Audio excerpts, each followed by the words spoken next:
Shalom, jumpa dengan saya sopir online. Saudaraku, saya sopir online ingin berbagi tentang Jamita Pertangyangan yang menjadi epistel kebaktian minggu ke-10 setelah Trinitatis tanggal 24 Agustus 2025 yang akan datang. Kabar baik melalui 1 Tesalonika 5 ayat 12 sampai 24 dalam topik minggu kasih setia Tuhan tetap selama-lamanya. Saudaraku, saya tidak akan membacakan isi firman Tuhan. Saya hanya mau menyampaikan beberapa hal. Yang pertama, bahwa Paulus pada awalnya sangat merisaukan bagaimana kehidupan daripada jemaat di Tesalonik yang dia harus tinggalkan untuk melanjutkan perjalanan pelayanannya di tempat yang lain. Dari tempat yang jauh, dia selalu memikirkan, bagaimana ini jemaat di Tesalonik, apakah mereka dapat bertahan di dalam iman percaya mereka atau tidak. Akhirnya dia mengutus anak rohaninya, Timotius, untuk melayani, menopang, menyokong, dan bahkan juga menasehati jemaat di Tesalonik. Tetapi kabar yang didapatkan oleh seorang Paulus dari anak rohaninya Timotius mengabarkan bahwa tidak perlu dirisaukan. Kehidupan daripada jemaat di Tesalonik tidak saja hanya mampu bertahan dalam iman percaya, tetapi juga mereka bertumbuh dan berbuah di dalam kehidupan mereka. Saudaraku, bagian akhir daripada surat Paulus yang pertama ini menasehatkan beberapa hal kepada jemaat di Tesalonik. Yang pertama dari ayat 12 sampai 13, bahwa penting bagi jemaat di Tesalonik mengingat hamba-hamba Tuhan yang melayani mereka, bahwa mereka menjadi orang-orang yang percaya, bertahan dalam iman dan bertumbuh dan berbuah tidak saja oleh karena pilihan mereka. Lebih daripada itu, anugerah Tuhan yang sungguh luar biasa bekerja di dalam kehidupan mereka. Dan anugerah Tuhan tersebut berkarya melalui orang-orang yang diutus oleh Tuhan di tengah-tengah mereka sebagai hamba-hamba dan juga pemberita-pemberita kabar baik. Dan mereka harus mengingat itu, menyokong mereka, mensupport mereka, mendoakan mereka.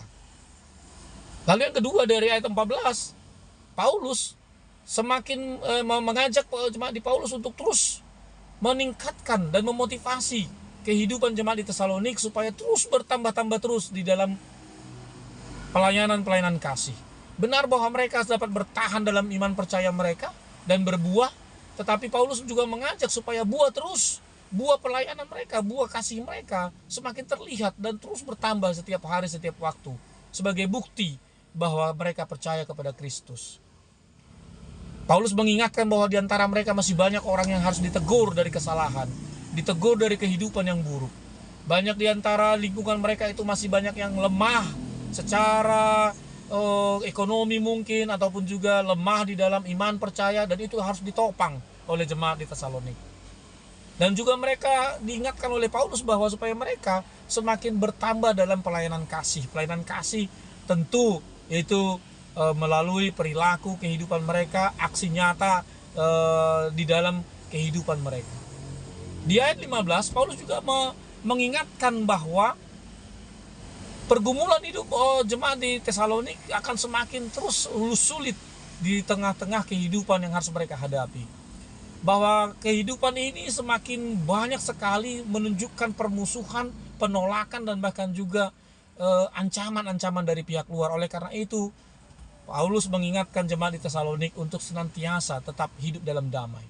Karena iman percaya mereka akan Kristus adalah iman percaya bagaimana kehidupan yang mereka peroleh itu adalah kasih yang menyelamatkan, kasih yang mendamaikan. Dan oleh karena itu, jemaat pun diminta supaya hidup di dalam damai.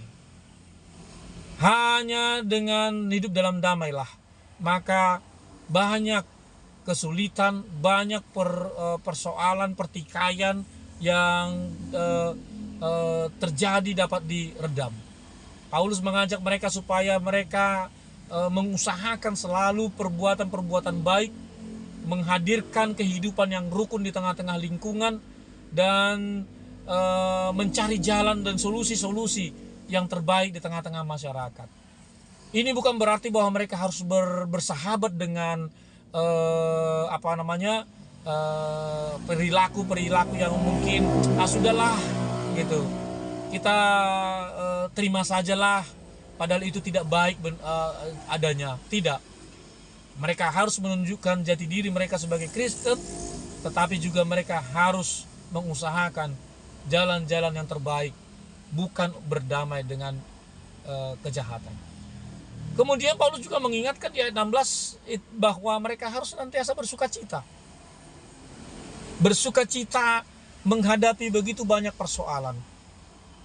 Bahwa setiap hari hidup mereka ada di dalam berbagai macam ancaman. Tetapi sukacita di dalam Tuhan itu akan menguatkan tubuh mereka, menguatkan iman percaya mereka, bersemangat selalu, dan akhirnya mengarahkan mereka bahwa ada pengharapan yang baik yang selalu hadir di dalam kehidupan mereka. Kemudian Paulus juga mengingatkan di ayat 17 bahwa doa tetaplah menjadi senjata dan pertahanan yang kokoh dan kuat bagi orang-orang percaya. Karena doa menjadi sarana bagi kita untuk mengadu segala keluh kesah kita. Doa menjadi tempat kita untuk bersandar dan menyampaikan permohonan, pergumulan, persoalan, dan mendengarkan Allah berbicara di dalam kehidupan mereka. Supaya jemaat di Tesalonik benar-benar hidup di dalam doa dan juga menghidupi doa. Kemudian di bagian akhir daripada perikop khotbah epistel kita ini adalah bahwa Paulus mengingatkan mereka juga untuk selalu bersyukur. Lalu kemudian mewaspadai begitu banyak ancaman-ancaman pengajaran-pengajaran yang sesat. Oleh karena itu mereka harus berhati-hati, selalu menguji setiap pengajaran-pengajaran yang ada dan datang ke tengah-tengah mereka. Tidak menolak nubuatan, tetapi harus menguji dengan firman Tuhan yang sudah ada di tengah-tengah mereka, menguji sesuai dengan pengajaran dan pelayanan hamba-hamba Tuhan yang benar yang ada di tengah-tengah kehidupan mereka. Saudaraku, itulah bagian-bagian penting yang menjadi pengajaran di tengah-tengah minggu kita dan tersaji di dalam epistel di kebaktian minggu ke-10 setelah Trinitatis ini. Apa yang dapat kita hidupi melalui khotbah ini adalah bahwa marilah bahwa setiap kita juga pun harus mencontoh bagaimana kehidupan jemaat di Tesalonik yang harus bisa bertahan, bahkan juga bertumbuh dan berbuah.